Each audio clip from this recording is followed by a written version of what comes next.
আসসালামু আলাইকুম। শুরু করছি কয়েকটি নক্ষত্র নিঃশেষ। লেখনীতে তেজস্মিতা মর্তজা। পর্ব ৭। বাসার সেতুকে জিজ্ঞেস করলো, পানি এনেছিস? ঋতু জানে।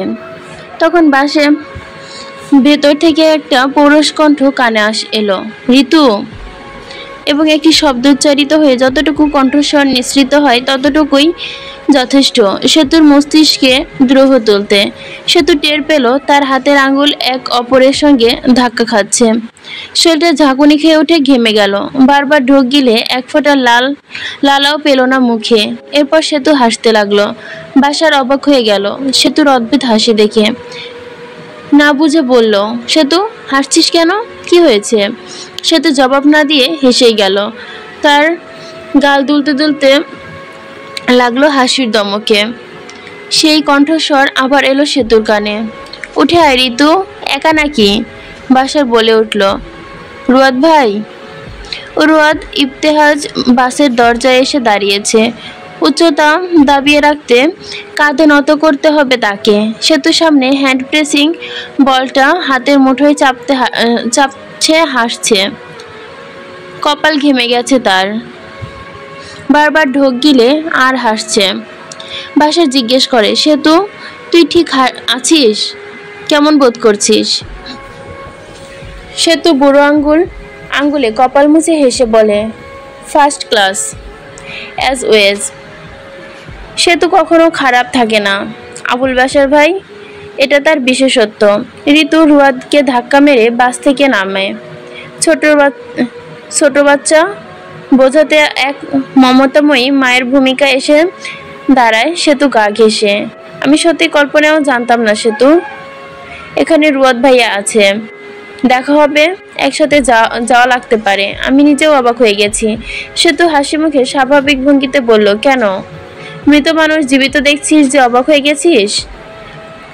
আমার জানা মতে মরার খবর তো পাসনি কোনোদিনও যে দেখে অবাক হতে হবে। চল বাসে উঠি, রাতে তো এখানে ফুরিয়ে গেল। সে তো স্বাভাবিক কথায় ঋতু হৃৎপিণ্ড অস্বাভাবিক হয়ে ধুকপুক করতে লাগলো।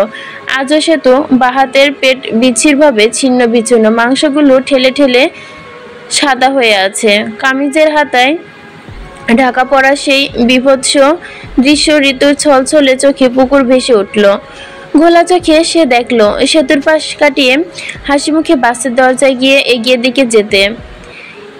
এই 4 বছরে সে তো বড় হয়ে গেছে। কঠোর নিয়ন্ত্রণ ও নারীসুলভ মাধুর্য এসেছে। সে তো রুয়াদের 2 ইঞ্চুখানের ফাঁক দিয়ে বাসে ঢুকে প্রবেশ করলো। কিন্তু দেখে মনে হবার উপক্রম নেই, এত সূক্ষ্ম দূরত্বে এত বড় দেহ সমেত এক পুরুষ যে দাঁড়িয়েছিল। রুয়াদের হাস্যজ্জ্বল চোখটা সাদা চশমার কাজ গলিয়ে সেতুর হাতের কাঁপুনি, গলায় পেশি অস্থির ওঠানামা ঠিক দেখলো। বিজ্ঞানের ভাষায় একে প্যানিক বলে। সেই প্যানিককে কাবু করে হাসতে জানা স্মরণীয় হক সেতু বাসে উঠে দাঁড়াতে বাসটা কোরকে অভিজাতে পারফিউমের গ্রানে জড়িয়ে গেল। রোদ মৃদু হেসে চকচকে সিলভার ঘড়িটা উঠিয়ে দেখলো রাত 12:14। অদ্রিজের 2টো লোক ছিল এই ব্যবস্থাপনার দায়িত্বে। তারা সেতুকে চেনে দেখে এগিয়ে এলো। বাস ভর্তি ছাত্র সেতুকে দেখছে। সেতু লোক দুটোকে বলল, পেছনে সিট আছে? আছে ম্যাডাম। এখান থেকে দুইটা তুলে পেছনে বসিয়ে আপনার জায়গা করে দিচ্ছি, খারান। সেতু মাথা নাড়ল। সে যেখানেই বলেছে সেখানেই থাকবে। আমি পরে এসেছি, আমি পেছনে বসবো। আপনি বেরিয়ে আসুন। সেতু এগিয়ে গেল পেছনের দিকে। 2-1 সিট ছেড়ে উঠে বলল, আপু আপনি আমার সিটটায় বসেন, আমি পেছনে যাই। সেতু পিছে ফিরে মিষ্টি করে হাসলো, না ছোটু, তোমরা বসো। আরে আমি আছি তো, পার্টি হবে, মামা গেট রেডি। ছাত্রদের পছন্দ হয়ে গেল নারীটিকে। তারা উৎসুক হয়ে দেখলো অজ্ঞাত রমণীকে। বাসার অবাক মুখে রুয়াদের সাথে কলাকলি করে ওঠে। এসে সেতুর কাছাকাছি একটি সিটে বসলো। সেতুর পাশে জানালার ধারে বসলো ঋতু। তার বিস্ময় কাটেনি তখনও। আজ 4টে বছর যে রুয়াদের খোঁজ পরিবারের কেউ পায়নি। বেঁচে আছে না মরে গেছে সেটাও কেউ জানে না। বেঁচে থাকলে কোথায় আছে সেসবও কেউ জানে না। সে নুরুদ্দেশ আগুনের সাথে এভাবে সাক্ষাৎ ঘটা ঋতু মেনে নিতে পারল না। তাছাড়াও অদৃশ প্রধানের কথা মনে পড়ল। আজ দুপুরে দেখা হয়েছে, কিন্তু চিনতে পারেনি সে। দুটো সাক্ষাৎ, দুটো রূপ অদৃশ প্রধানের। এরা হঠাৎ ময়মনসিংহে দৃশ্যমান হয়েছে কবে? সে জানতো সত্তার সাহেবের ছেলে বন্দরের আয়োজন এটা, সবাই তাই জানে, কিন্তু মূল ব্যবস্থাপক অদৃশ, তার জ্ঞান করাও নেই।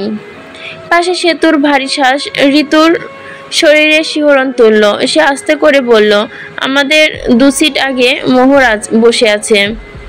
সেতু দেখেছিস? সেতু কানে ইয়ারফোন গুঁজল, তাতে দুপদাপ গান বাজছে। রুয়াদ বসলো না। সে ক্লাসরুমে যেমন ছাত্রদের সামনে দণ্ডায়মান থাকে তেমনই দাঁড়িয়ে রইল। মোহরের পাশে তার সিটটায় রিয়া নামক মেয়েটিকে বসিয়ে দিয়েছে। তার জন্য অবশিষ্ট জায়গা নেই। ছাত্ররা সকলে ব্যাকুল হলো তাকে নিজের সিটে বসাতে। সে দাঁড়িয়েই রইল বাসের দরজার কাছে। অন্ধকার ময়মনসিংহকে বিদায় জানাবার প্রস্তুতি। চালকের মতো হুমকি দিল চালককে হুকুম দিল বাস ছাড়তে। রাত 12:18 তৃতীয় বাসটিও ময়মনসিংহ ছাড়ল। যাত্রীদের মাঝে রয়ে গেল কেবল 3 জন মানুষ, সিদ্ধান্ত বণিক, অদৃশ প্রধান ও নয়নতারা হক। খাঁচার পাখি আচমকা খাঁচা মুক্ত খোলা পেয়ে দিশেহারা হয়। খোলা আকাশে অসীম এবং বিভ্রান্তি লাগে। খোলা ডানা ঝাপটে সে এদিক সেদিক খুশি উড়ল দিতে পারে বলে সিদ্ধান্ত নিয়ে কুলাতে পারে না ঠিক কোন দিশায় কত দ্রুত উড়াল দেওয়া দরকার। এই মুহূর্তে নয়নতারা নিজে তাই মনে হচ্ছে। সে হঠাৎই বাস ছেড়ে নেমে এলো। এখন মেলাতে পারছে না অদৃশ প্রধান তার চেনা, তা বলে এত বছর পর। লোকটা নিজেদের বাড়িতে শেষবার যখন দেখেছে তখন সে বালিকা। লোকটা কলেজ পাশ করে ঢাকা যাবার আগে মায়ের মামা বাড়ি এবং সহপাঠী রুয়াদের পরিবারকে একটা বেলা কাটিয়েছিল। তখন নয়নতারার বয়স কম বেশ 6 বছর। এরপর সর্বশেষ আরেকবার দেখা হয়েছিল নয়নতারা তখন প্রাইমারি স্কুল শেষ করে হাই স্কুলে ভর্তি হয়েছে সবে, বয়স 11।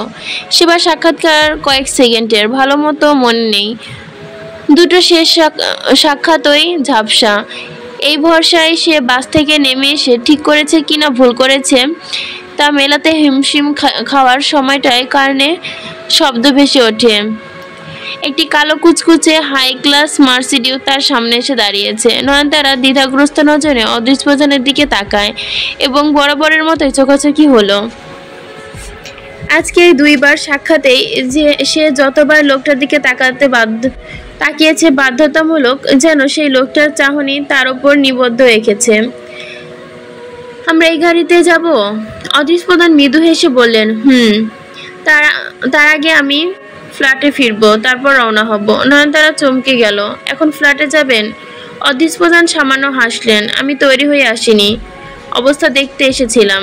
শাওয়ার নিতে হবে, চেঞ্জ করতে হবে, চলো। নয়নতারা জিভ নেড়ে ঠোঁট ভেজালো। দেখতে অসম্ভব সুন্দর লাগতো তার দ্বিধাভরা মুখখানা। সে একা এই রাতে অচেনা জায়গায় অপেক্ষা করতে পারবে না। সিদ্ধান্ত এক পর্যায়ে কিছু বলার জন্য অবাকস্বরে বলল, স্যার। অদৃশ তাকালেন না। নয়নতারাকে দেখতে দেখতেই বললেন, এখন আফসোস হচ্ছে নেমে আসার জন্য? নয়নতারা মাথায় তখন চট করে চাচ্চুর একটা খেলে গেল। নিজের কৃতকর্মে আফসোস করতে নেই, সেটা যত বড়ই ভুল হোক। নিজের কৃতকাজে নিজেকে আফসোস থাকলে লোক কি কদর করবে? এই হলো আত্মবিশ্বাসের ঘাটতি, দুর্বলতার চিহ্ন, অন্যকে ক্ষতির সুযোগ করে দেওয়া। সে বলে, না, আমি নিজে নেমে এসেছি, আফসোস হচ্ছে না। অদৃশ মৃদু হাসলো। তাহলে ওঠো। বাবার মুখটা ভেসে উঠল নয়নতারার সামনে। কেঁপে উঠল নয়নতারা। বাবা জানলে বিশ্বাসই করবে না নয়নতারা আজ কিছু অসঙ্গীতপূর্ণ কাজ করে ফেলেছে। নয়নতারা সংকোচে পায়ে এগিয়ে গিয়ে গাড়িতে উঠে বসলো। অদৃশ নিচু হয়ে শাড়ির আঁচল তুলে গাড়ির ভেতর রাখলো। ব্যাগ ও ক্যানভাস সিদ্ধার্থের কাছে এগিয়ে নয়নতারা পাশের সিটটি দেখে অনুমতি চাইলেন। Can I take the seat? Nayantara অপ্রস্তুত হয়ে পড়ল। আপনার গাড়ি, doesn't matter, it is just depend on your permission. I can sure already get head this. কথাটা বুঝতেই নয়নতারার অল্প সময় লাগলো এবং এটা বোঝার সাথে সাথে একটু লজ্জা পেয়ে সাথে সাথে একটু আশ্বস্ত হয়ে হলো কিনা বলা যায় না। অদৃশ বসলেন তুলনামূলক বড় জায়গা। নয়নতারার ছোট্ট কোমল শরীরটা তার সিটের এক কোণে বসে রইল। অদৃশ প্রধান শরীর এলিয়ে দিয়ে বসলেন, তবুও মাঝে ফুট মতো স্থান রইল। 3/4 প্যান্টের নিচে বড় বড় লোম ঢাকা পেশিবহুল পা দৃশ্যমান রইল। গাড়ি চলতে শুরু করলো। অদৃশ বলল, তুমি আমাদের শহরের রাস্তাঘাট কেমন চেনো? খুব বেশি না। কেন জিজ্ঞেস করছেন? এক পর্যায়ে আবার নয়নতারাকে একটু নিঃস্ব স্বভাবসুলভ চঞ্চল লাগলো। অদৃশের ভালো লাগলো। অদৃশ সে জবাব না দিয়েই বলল, তুমি আনন্দমনে পড়ো? নয়নতারা মাথা নাড়ল এবং তার চোখে যে প্রশ্ন উজ্জ্বল রইল। অদৃশ প্রধান নিচে এই প্রশ্নের জবাব দিলেন, আমি জানি না, অনুমান করলাম। তোমার তো বংশগত ওই আনন্দমোহনের শিক্ষার্থী। নয়নতারা এক পর্যায়ে হেসে ফেলল এবং বিভিন্ন কথাবার্তা প্রশ্ন উত্তর চলতে থাকলো। পরিবারের আলাপ, টুকটাক ঘটনা, পড়ালেখা, প্রকৃতি, এসবের মাঝে নয়নতারা টের পেল না অদৃশ তাকে এক মুহূর্তের জন্য গাড়ির গ্লাস দিয়ে রাতের ময়মনসিংহে দেখতে দেয়নি। কোন পথ দিয়ে গাড়ি কোথা থেকে কোথায় এলো নয়নতারা জানলো না এবং অদৃশের গাড়ি প্লাস হেভিলি টেন্টিভ, বাইরে থেকে ভেতরে দেখা যায় না। অদৃশ একের পর এক কথায় নিজের মনোযোগ আটকে রাখে। নয়নতারার মনে জন্মানো সংশয়ে কাটতে লাগলো। সে অদৃশের সঙ্গে প্রায় স্বাভাবিক হয়ে এলো। খুব ছোটবেলায় টুকরো টুকরো যেসব সামঞ্জস্য স্মৃতি কিশোর অদৃশের নিয়ে খেলেছিল, সেসবের সাথে এই নমনীয় অদৃশ প্রধান মিলে একাকার হয়ে গেল একটি ভারসাম্যযোগ্য সহজ অদৃশের চিত্রে। নয়নতারা মনস্পটে ছাপ আঁকলো। গাড়ি থেকে নেমে একটি বিলাসবহুল এলাকায় পা রাখলো নয়নতারা। এটা শহর ঠিক কোন পাশে তা ঠাওর করার সাধ্য নেই তার। সিদ্ধান্ত বিনয়ের সাথে দরজা খুলে বলল, আসুন ম্যাম। এটুকু বুঝেছি আপনি স্যারের পরিচিত। অদৃশ স্যার জানালেন কাজিন। পদচারণার আওয়াজ এলে অদৃশ নয়নতারাকে বলল, ওদিকে দেখো। তখন সামনে বহুতলা ভবনে দারোয়ান বেরিয়ে এসে বড় ফটক খুলতে যাচ্ছিল। সিদ্ধার্থ বলল, আমরা আবারও বেরোবো রমেশ ভাই, আপনি ভেতরে যান। নয়নতারা ভুরু নামিয়ে বলল, কি দেখবো? অদৃশ বলল, একটা কাঠবিড়ালি ছিল, গাড়ির নিচে ঢুকে গেছে। এদিকে মাঝে মধ্যেই এদের দেখা যায়। একটু দূরে একটা কাঠবাদাম গাছ আছে। কাঠবিড়ালি পছন্দ তো তোমার? চোখ মুখে গদগদ ভাব ফুটে নয়নতারা বলল, ওদেরকে আমি রোজ দেখি। তাই নাকি? কোথায়? ছোট আপাদের বাগানে পেয়ারা গাছে এক গাদা থাকে। একটা পুষেছিলাম আমি, পরে বেটা ফাঁকি দিয়ে পালিয়েছে। এরপর ওরা আমার দুশ্মন, ওদেরকে দেখে লাভ নেই, আমি পছন্দ করি না। এত সুন্দর করে বলল কথাগুলো নয়নতারা। অদৃশ হেসে ফেলেছে। দারোয়ান রাতের মৃদু আলোয় পিছু ফেরে মেয়েটিকে পেছনের অংশটা ভালো মতো দেখতে পেল না। তাকে ভেতরে চলে যেতে হলো। মাঝরাতে কাঠবিড়ালির মিথ্যা গল্প শেষ করে অদৃশ নয়নতারাকে নিয়ে এগোলো। পার্কিং লটে বিশাল কোথাও একটি ছোট আলো জ্বলছে, কেবল অন্ধকারে দূর হয়ে আছে কোনো মতো। মাঝরাতে এইটুকুই যথেষ্ট। এই সময় এই অংশে কারো যাতায়াত নেই। ভবনটি ঘুমন্ত, নিস্তব্ধ। সারিবদ্ধ জায়গায় কয়েকটি গাড়ি থেমে আছে। নিস্তব্ধ সুবিশাল বদ্ধ জায়গাটি নয়নতারা আবার অস্বস্তি হতে লাগলো। তার মনে হলো ছোট্ট জীবনে আজকে এই পর্যায়ে সে একটি অ্যাডভেঞ্চারে নেমেছে। মন আতঙ্কিত, শঙ্কিত হতে চলেছে। আবার সেটাও পুরোপুরি না হয়েও কৌতূহল ও নতুন কিছু অভিজ্ঞতার লোভে এগিয়ে যাচ্ছে পিলপিল করে। আজকের পর সেও বলতে পারবে সে একা চলতে পারে। যাতায়াতে সে পটু, সে ভীত নয়। সে বাবার কাঁধ ডিঙিয়ে চলতে পারে। নয়নতারারা রুয়াটটা তাকে বড্ড গবেষক করে রেখে গেছে। সিঁড়ি ও এলিভেটর পাশাপাশি। এলিভেটর আজ দুপাশ অচল। এটার সাসপেনশন কেবল ড্যামেজ। নিরাপত্তার জন্য এলিভেটর সাময়িক অফ রাখা হয়েছে। অদৃশ বলল, জুতা খোলো। কেন? খোলো বলছি।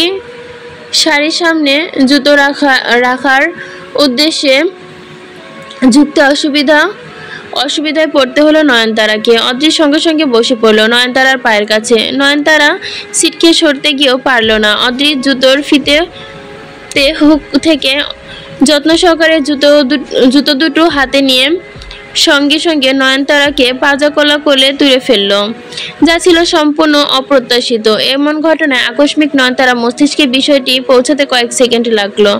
বোঝার সঙ্গে সঙ্গে শরীরে ভারী হয়ে এলো, তার গা ছমছমে হয়ে উঠল। সঙ্গে সঙ্গে কিশোর শরীর এক ধরনের ভীতিকর শিহরণ শিরশির করে উঠল। সে চিৎকার করে উঠল, নামান, আমাকে নামান।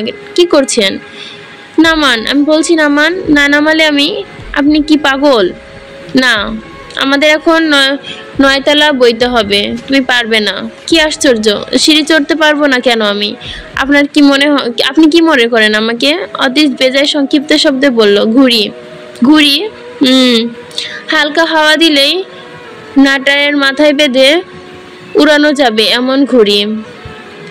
আমি এতটাও চিকন না, প্লিজ আমাকে নামান, আমার অস্বস্তি হচ্ছে। অজিজ মনে মনে হাসলো।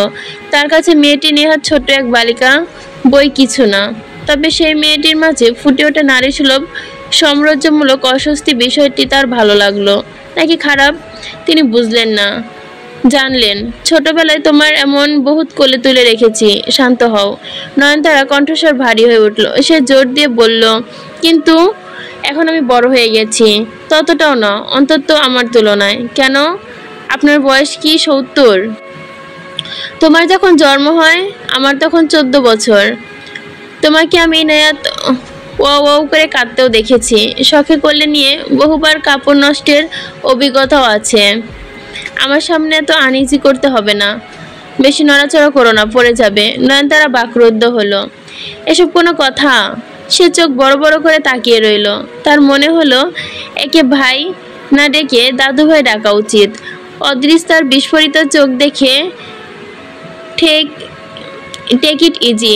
দিনের নির্দিষ্ট একটি সময়ে আমাকে ভারী কাজ করতে হয়, সেই হিসেবে তোমাকে 9 তলা তোলা বহুত সহজ কাজ, কিন্তু তুমি ততটাও ভারী নও। নয়নতারা চেঁচিয়ে উঠতে চাইছিল। আপনি নিজে কি মনে করেন বীর হলিউডের বংশধর হয়ে জন্মেছেন নাকি? আমার ভর 43 কেজি, মানে 1 মণ 3 কেজি হিসেবে আছে। কিছু বলার আগেই এই পর্যায়ে গ্রাউন্ড ফ্লোর থেকে 3য় তলার সিঁড়িতে পৌঁছে অদৃশ নামিয়ে দিলেন নয়নতারাকে। তার কাছে এটা নেহাত কোনো বিষয় না। তার কাছে এটা নিহাত কোনো বিষয় না হলেও মেয়েটার বাজে রকমের অস্বস্তি দেখে তার মেজাজ খারাপ হতে শুরু করেছে। নয়নতারা কিছুক্ষণ নিজেকে সামলাতে শ্বাস প্রশ্বাস স্বাভাবিক করে নিল। ওই তো, কি বললেন আপনি? আপনি আমাকে নেহাত ওয়াও করতে দেখেছেন। অদিশ এদিস ওদিক তাকাতে তাকাতে বলল, তোমাকে আমি বিলাই প্যান্ট পরে নাকে মুখে সর্দি মেখে ভ্যাভে করে কাঁদতেও দেখেছি। নয়নতারা কটমট করে বলল, অসম্ভব, আমি এভাবে কাঁদতে পারি না। তখন তো স্মার্টফোন ছিল না, থাকলে ছবি তুলে ফ্রেম বাঁধিয়ে রাখতাম। এখন দেখে অস্বীকার করতে পারতে না। নয়নতারা হাত পা ছুটতে লাগলো। জীবনেও না। তোমাকে দেখে আমার এখনো মনে পড়ছে, তোমার বাড়িতে রুয়াদকে ডাকতে গেছিলাম চকলেট করে ঘাড়ে চাপতে পেতনির মতো। বেকার মানুষ তখন আমি। 8 আনার লজেন্স কিনে দিয়ে আসতাম। নয়নতারা 2 হাতে মুখ ঢেকে কাঁদো কাঁদো করে বলল, আল্লাহ ছি, আমি যাব না আপনার সাথে। অদিশ বলল, আমার কি অপরাধ, সত্যি বলো। এত বিশ্রী সত্যি বলে গর্ব করার কিচ্ছু নেই, সত্যি সত্যি। নয়নতারা মুখও ভেঙচি কাটলো। অদৃশ হাসলো আরেকটু, এবং তিনি খেয়াল করলেন আজ বহু বছর পর তিনি বিগত ঘন্টাখানেক ধরে হাসি হাসি মুখে আছেন। কারণটা এই ছোট্ট মেয়েটা। তিনি আবার ডাকলেন, এসো। নয়নতারা প্রতিরোধ করে পিছিয়ে গেল কয়েক কদম। ডোন্ট টাচ মি, আমি একা উঠতে পারবো, এতটাও দুর্বল নই আমি। আপনি আমাকে কি শরীরচর্চার বস্তু পেয়েছেন নাকি? শুনুন, আমি উঠছি। এবার নয়নতারা এমনভাবে বলল, অদৃশ অবাক হলো। একটু সময় একটু নমনীয় নয়নতারা যদিও প্রতিরোধী রূপ কয়েকবার দেখা হয়ে গেল। অদৃশের যেন মনে করিয়ে দিল মেয়েটি হকবাড়ির রক্তের উত্তরসূরি। অদৃশ হাতে নয়নতারার উঁচু জুতো উঁচিয়ে দেখে ঠোঁট বাঁকিয়ে হাসলো। নয়নতারা উঠতে উঠতে 7 তলা পৌঁছে গড়াগড়ি খাওয়ার জোগাড়, কিন্তু জেদের কাছে সব মাপ।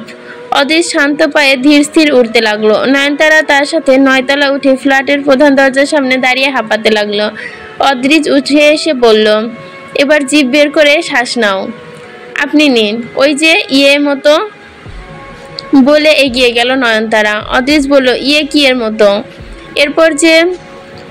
এরপর সে বুঝলো কুকুরের মতো। কুকুর জিভ বের করে শ্বাস নেয়। অদৃশ হেসে ফেলেছে দেখে মনে হলো ফ্ল্যাটটি দুটি বিভাজন। নয়নতারা বলল, কোনটা আপনার ফ্ল্যাট? পুরোটাই। ভেতরে প্রবেশ করে নয়নতারা হলরুমের সোফাতে বসে পড়ল। এরপর অবাক হবার পালা। তাদের বনেদি দোতলার বাড়িতে যথেষ্ট আসবাবপত্র সহ অভিজাত পরিপাটি, কিন্তু এই ফ্ল্যাটটি দেখে তার কাছে মনে হলো সিনেমার দৃশ্য দেখে হাই ক্লাস অ্যাপার্টমেন্টে যেমন ক্লাসি, প্রতিটি কোণায় চোখে লাগার মতো আধুনিক অভিজাত্যে মাখা। তবে আলোর বড় ঘাটতি। সামান্য একটুকরো আবছা আলো, শুধু নিকষ অন্ধকার দূর করছে কোনো রকম। নয়নতারা এদিক ওদিক তাকিয়ে সুইচ খুঁজতে লাগলো। অদৃশ জিজ্ঞেস করলো, কি খুঁজছো? সে জবাব দেবার আগে তার মুখের দিকে তাকিয়ে অদৃশ সুইচ চিপে আলো জ্বালালো। নয়নতারা খেয়াল করলো তার নীরবতা। কি এত আওয়াজ, নাকি লোকটা অদ্ভুত আন্দাজ শক্তি? তার মনের কথাগুলো জাদুকর বলে বুঝে ফেলার মতো ঘটনা বেশ কয়েকবারই ঘটালো এবং নয়নতারার চোখ ধাঁধিয়ে গেল। সেকেন্ড কয়েক আগেও সে ভেবেছিল আলোর অকাল পড়েছে। আলোতে ফ্ল্যাটটি অভিজাত্যের আরেক রূপ ধরা দিল। অদৃশ বলল, কফি বানাতে পারো তুমি? চা কফি সব পারি, তবে মেশিন টেশিন চালাতে পারবো না। আপনার মতো এত ধনী নই আমরা, হাতে বানাতে পারি। অদৃশ হাসলো, একটু গম্ভীর এবার হাসি। তার সামনে বলল, আমি যদি বলি আমার কিচেনে গিয়ে 2 কাপ কফি বানাও, আমি খাওয়া শেষ করে এসে পান করব। কি নেবেন, কফি না চা? তোমার ইচ্ছে। অদৃশ শহরে ঢোকার আগে কয়েকবার পিছু ফিরে দেখলো মেয়েটিকে। কোমল, চঞ্চল, কৌতূহলী, যথাসম্ভব সাহসী, উপস্থিত বুদ্ধি যথেষ্টই কিছু, বেশ ভদ্রতা, আনুষঙ্গিকতা, বড়লোকদের মেয়ে হিসেবে কিছু আহ্লাদ আর ব্যয়বহুল্য চোখের ধরার মতো সুন্দরী। তিনি তৎক্ষণাৎ শাওয়ার নিতে ঢুকে কিচেনের দিকে গেলেন। শাওয়ার নিতে না ঢুকে কিচেনের দিকে গেলেন। নয়নতারা সমস্যা হচ্ছে কিনা তেমন প্রয়োজনীয় সবকিছু হাতের কাছে চোখের নাগালে রাখে পিঙ্কি। পিঙ্কি হলো অদৃশের রাঁধুনি। সে তৃতীয় লিঙ্গের নারী। রাঁধুনি রাখা বিপজ্জনক তার জন্য।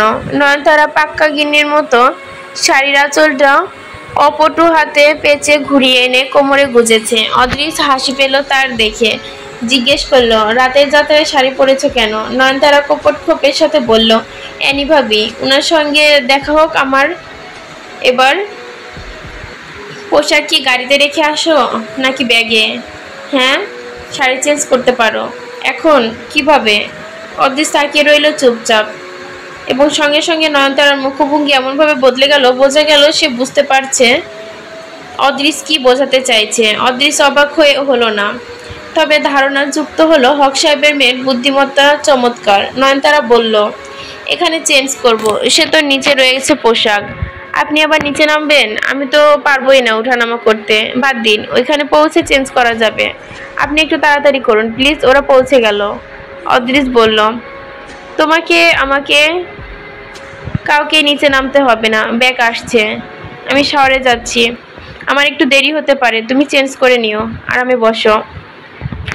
অদৃশ চলে গেলে নয়নতারা থমকে দাঁড়িয়ে রইল। সে অবাক হয়ে চেয়ে থাকে। ঠিকমতো হতে পারছে না। সে গতকালও ভাবতে পারতো না কোথাও একা বেরোবার কথা। আজ সে মাঝরাতে মোশাররফ ফুপির ছেলের সাথে অচেনা বিলাসবহুল বিরাট ফ্ল্যাটে একা দাঁড়িয়ে চায়ের গরম পানি করছে। কেউ জানে না। নয়নতারা নিজেও মাঝরাতে এটা অসম্ভব প্রায় বস্তুত ভুলেই যাচ্ছে। তার গায়ে শিরশির করে কেঁপে উঠল। একটা অদ্ভুত বিষগ্নতা চাদর আশপাশ দিয়ে ঘিরে রাখলো তাকে। এটা ভালো হচ্ছে না, খারাপ হচ্ছে সে বুঝলো না। রুয়াদের একটা কথা মনে পড়লো, জীবন পিছিল, সেথায় হাঁটার পথ ভাবতে নেই। এই পথ পরিকল্পনা মতোই যাবে।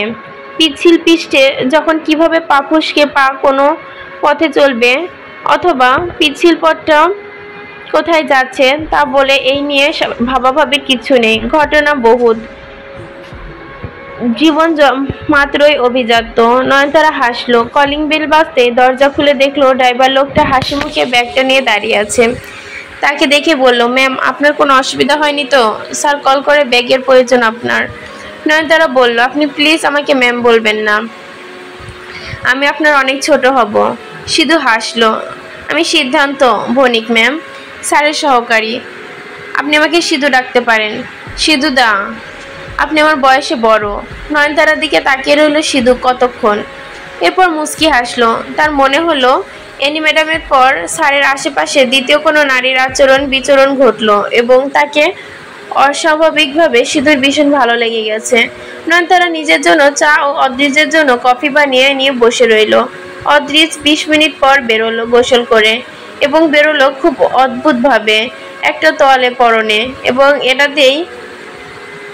এবং একটি দিয়ে ভেজা চুল মুছতে মুছতে। বুক ভর্তি পশমের ওপর চিকেন এক বিশাল চেন, সাথে বেল্ট আকৃতির লকেট, তা হাতে লেদার ব্রেসলাইট। নয়নতারা অবাক হয়ে তাকিয়ে রইল, তার চোখ তুলল না। তার মনে হলো লোকটা অদ্ভুত, সাধারণ লাজ লজ্জা কোনো পরোয়া নেই, কিছুটা অস্বাভাবিক চিন্তাধারার অধিকারী। বেশ শিক্ষিত হবার ফলে এরকম নাকি বলা যায় না, তবে সাধারণ সমাজে নারী পুরুষগত বা লাজ লজ্জার সমারেখা বলাই নেই। অদ্রিজ এভাবে চুল মুছতে মুছতে দিব্য নয়নতারার সামনে এসে বললেন, এখনো চেঞ্জ করেনি কেন? নয়নতারা কিছু বলতে পারলো না। সে আস্তে আস্তে ব্যাগ থেকে একটা কামিজ আর স্কার্ট ওড়না বের করে কোলে রেখে বসলো ওইভাবেই। অদ্রিজ কিছুক্ষণ থাকা নিচু মাথা মুখটা দিকে তাকিয়ে আস্তে করে এগিয়ে এসে নয়নতারার পায়ের কাছে উঁচু হয়ে বসলেন। নয়নতারা চমকে গেল। অদ্রিজ শান্ত শীতল স্বরে বলল, তুমি কি ভয় পাচ্ছ? তাহলে আমাকে নিজের অপরাধী মনে হবে, কিন্তু আমি কি এখন অবধি খারাপ কিছু করেছি তোমার সঙ্গে? নয়নতারা মুখ তুলে চাইল। মুখের সামনে সুন্দর অদ্ভুত একটা পুরুষী মুখশ্রী দেখতে পেল। চোখ দুটো ভয়ঙ্কর সুন্দর, সাগরের চকচকে স্রোতের মতো গভীর চোখের মণি। তার দিকে তাকিয়ে নয়নতারা মাথা নেড়ে বলল, না, ভয় লাগছে না, আমি ভয় পাই না। অদ্রিজ বলল, এসো আমার সঙ্গে। নয়নতারা পোশাকটি হাতে নিয়ে নয়নতারার দিকে নিজের কক্ষের দিকে নিয়ে গেল। নয়নতারাকে ওয়াশরুম দেখিয়ে বলল, যাও, আমি হলরুমে গিয়ে বসছি। আমি নিশ্চয়তা দিচ্ছি এখানে কোনো সমস্যা হবে না তোমার। এরপর রুমের দরজা লক দেখিয়ে দিয়ে বললেন, কোনো রকম সংশয় থাকলে রুমের দরজা লক করে দাও। এটা আমার নিজের রুম, আমার নিজের রুমে কেউ নিরাপত্তার ঘাটতি রাখে না। নয়নতারা মৃদু স্বরে বলল, কে বলল ভয় পাচ্ছি? ভয় পাচ্ছি না আমি। অদ্রিজ কোনো রূপ প্রত্যুত্তর না করে চলে গেল। নয়নতারা শাড়ি খুলতে গিয়ে বেজায় বিপত্তিতে পড়ল। বেশ কিছু সময় লাগলো তার পোশাক পরিবর্তন করতে, এবং পোশাক পরিবর্তন করে রুমের ওয়াশরুমে গেল চোখ মুখ ধুয়ে পানি দিতে। ওয়াশরুম কম, তার কাছে বিলাসিতার প্রতিযোগিতা লাগলো। সেখানে তার ব্যবহারে কোনো প্রণয় নেই, সব ম্যান। রুম থেকে বেরোবার আগে চকচকে প্লাস্টিক পেন্টের দেওয়ালের একপাশে ছবির ফ্রেম নজর রাখে তার মাশরাফ ফুপি ও তার স্বামী, অর্থাৎ পিতামাতার ছবি শোবার ঘরে টাঙিয়ে রেখেছে অদ্রিজ। নয়নতারা জানা মতে দুজনে মৃত। পিতার মৃত্যুর কি করে হয়েছে জানা নেই। মাশরাফ ফুপি কঠিন অসুখে পড়ে মারা গিয়েছিলেন, এটুকু জানে নয়নতারা। রুমে একটি কভার, ড্রেসিং টেবিল ও বেড ছাড়াও উল্লেখযোগ্য আসবাবপত্র নেই। বাকিটা বিলাসবহু অ্যাপার্টমেন্ট এবং বেডরুম হিসেবে যা যা থাকা দরকার সেসবেই সজ্জিত। সে বেরিয়ে দেখলো অদ্রিজ কফিতে একটি চকলেট সদৃশ কিছু দিয়েছে। নয়নতারা জিজ্ঞেস করলো, এটা কি? অদ্রিজ বলল, সুইট ক্যান্ডি। হয়ে গেছে তোমার? নয়নতারা হাসতে লাগলো। সুইট ক্যান্ডি খান?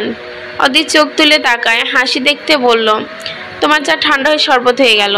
অদ্রিজ উঠে বেডরুমে গিয়ে দেখলো নয়নতারা হলরুমের সোফায় বসে এদিক ওদিক তাকাতে লাগলো। সে কিচেন, হলরুম, বেডরুম ঘোরার মতো পরে ফ্ল্যাটের নকশা ঠাই করতে পারে না, শুধু একটু বুঝলো এটা সুবিশাল। যতক্ষণ অদ্রিজ তৈরি হলেন নিজের কক্ষে, নয়নতারা গা ছমছমে লাগলো হলরুমে বসে থাকতে। সে যত দূর চোখ যায় বিস্তৃত বিলাসিতা, কিন্তু কোথাও প্রাণীর আভাস নেই। বহুদূর অবধি তার শ্বাস ও প্রশ্বাসের আওয়াজ নেই। একাধিক এসি ভোতা আওয়াজ কান গম গম করছে, দম বন্ধ হওয়ার উপক্রম হয়। নিঃস্বস্ত প্রাণহীন হলরুমে নিজের শ্বাস ছাড়া আর কোনো আওয়াজ নেই, কেননা আসবাবপত্ররা শ্বাস গ্রহণ করে না। তার মনে হলো ঘন্টা দুয়েকের ব্যবধানে দুনিয়ার কিছু পরিবর্তন এসেছে, যা হবার নয় তা ঘটেছে। আর ভেতরে অদ্ভুত এক উত্তেজনা কাজ করতে লাগলো। একটু হাসলো, তাতে সংশয় কমলো না, তবে মনে হলো সে কিছু নতুন করেছে নির্দ্বিধায়। রোয়াদের ভাতিজি হিসেবে সে নিখুঁত, দুঃসাহসী এবং গবেষণা নয়নতারা হক। মাঝরাত হলে আফতাজ আজ জুয়াতের নেশা পায় না। তার কুফা দিবস চলছে, তিনি হাতছাড়া যাচ্ছে, পরিস্থিতি প্রতিকূল। সুইটকে ওভাবে এক বুড়ো পিশাচিনীর সাথে বিদায় দিয়ে আসার পর পোকার টেবিলে $1,06,000 টাকা হেরে মাথা টকবক করতে লাগলো তার। তাই কি গিয়ে বসলো ক্লাবের রসানো 5টায়। রাত গভীর হলে শরীরে তার রসের ঘাটতি পড়ে যায়, তখন গলা ও চোখে সামান্য তালে ভিজতে থাকে। গলা ভেজানোর জন্য বিভিন্ন ধরনের মত থাকলেও চোখ ভেজানোর জন্য আজ সুন্দরী তেমন বন্দোবস্ত পাওয়া গেল না। বলিউডে তার প্রিয় অভিনেত্রী আছে বেশ কয়েকজন, তবে মাঝে কারিনা কাপুর প্রধান। এর কারণ কারিনা কাপুরের কয়েকটি গান সবচেয়ে প্রিয়। সে যখন ছোট তখন একদিন টিভি দেখতে পেল একটি নায়িকা লাল একটা পেট কাটা পোশাক পরে পিঠ পেছনের দিকে শূন্য এলিয়ে হাত ছেড়ে দিয়ে জোরে জোরে শ্বাস নিচ্ছে। শ্বাসের সাথে নায়িকার গলা, বুক, পেট ওঠানামা করছে আর গান বাজছে, বানি বানি বানি রে, প্রেম দুয়ানি বানি, আপ কিয়া করেগা দিলওয়ালে, লাগি লাগি লাগি রে, প্রেমিক ধুন ইয়ে লাগি, আপ কিয়া করেগা দিলওয়ানা, প্রেম মেরি আঁখোं में है, প্রেম মেরি হোঠা পে হ্যাঁ। প্রিন্সের সর্বাঙ্গ শিরশির করে উঠল। তারপর সেই নায়িকার আরেকটা গান এলো, মেরি ফটো কো সিনে মে ইয়ারা, উফ কি ডান্স কি ফিগার। প্রিন্স তখন নায়িকা কারিনা কাপুরের ছবি জোগাড় করে সিনেমার সাথে চিপকালো। কিছু অংশ সিনেমার সাথে চিপকে রাখা সম্ভব নয় বলে ফিলিকপ দিয়ে নিজে শোবার কক্ষে দেওয়ালে চিপকে রাখলো। প্রতিদিন দুবেলা চুমু খেত। লোকেরা নাকি ক্যারিনা কাইফকে পছন্দ। প্রিন্সের নাক কুঁচকে যায় কথা শুনলে। টিকটিকির মতো চিকন শরীর হাওয়ার তালে দোলে। ওই একটা ফিগার হলো, পেট নেই, পিঠ নেই, ফিগার নেই, তা আবার কারিনা কাপুরের মতো হবে। প্রিন্সের মনে হয় সে যদি ভাগ্যক্রমে এমন প্রভাবশালী বড়লোক পরিবারের ছেলে না হতো, তাহলে সে যে কোনো মূল্যে অন্তত শুধু বড়লোক হতো। এভাবে ক্লাবে না আসর জমিয়ে মদ না খাওয়া মেয়ে লোকগুলো নাচ না দেখার জন্য, এটা তার জীবনের একমাত্র স্বপ্ন। তবে সেই ক্লাবের রসালো পাশে এক নাচনিওয়ালি ছেড়িদের মাঝেও কারিনা কাপুরকে খুঁজে ফেরে না পেলে মেজাজ খারাপ হয়। তবুও সে গ্লাসের পরে গ্লাস গিলে গেল। আধ খোলা চোখে তাকিয়ে রইল। গান বাজছে, নাচ চলছে, অনুভূতি নেই। সদ্য হেরে আসা 6 লাখের দুঃখ মাথায়, চারপাশে কাকের মতো নাচছে আর কাকা করছে। এছাড়াও তার চোখের সামনে সুইট এসে হাসছে। এরপর সে দেখতে পাচ্ছে কোনো এক ডাইনির হাত রহস্যকর সুইটের পেছনের দিকে টানছে। সে ডাইনি সেতুর নাম পিশাচিনী। সে পিশাচিনীর পাপ ভ্যাম্পায়ার বাদুর কালাম হক সুইটকে ফাঁসিয়ে তার পরিবারকে ধ্বংস করে। তার সমস্ত রাজনৈতিক শক্তি, হাট বাজার, রাস্তাঘাট, টেন্ডার সহ সব হাতিয়ে নিচ্ছে। মনের দুঃখ সইতে না পেরে সেও গ্লাস হাতে নিয়ে টলতে টলতে উঠে গেল। একটানে শার্টটা খুলে ফেলে উড়িয়ে আসে।